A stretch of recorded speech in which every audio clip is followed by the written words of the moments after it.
In 2023, we're continuing all of our monitoring work. So we are conducting the surveys again right now, which will end in April, and then we'll start with our captures as well as the nest monitoring.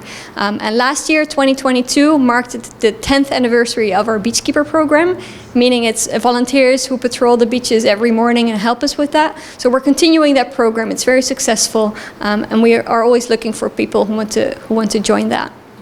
Does Seaturtle Conservation have a goal with turtles on the island, around the island, to see, do you have a cipher you want to reach?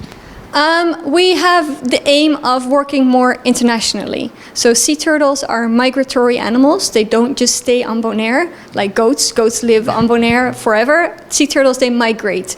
So sea turtles on Bonaire are protected. However, in the areas surrounding us, people are still allowed to eat turtles. So we are trying as hard as we can to work together with other governments and other organizations within the region to lobby for protection in those areas too. What's your wish for 2023? I am hoping that we'll be able to continue with our work, have the funding that we need, that every one of our volunteers is happy with the work that they do to help us. We're hoping to also hire a new staff, a new communications person, and we're actually traveling to Colombia in March to learn more about sea turtle work within the region. So it's going to be an exciting year.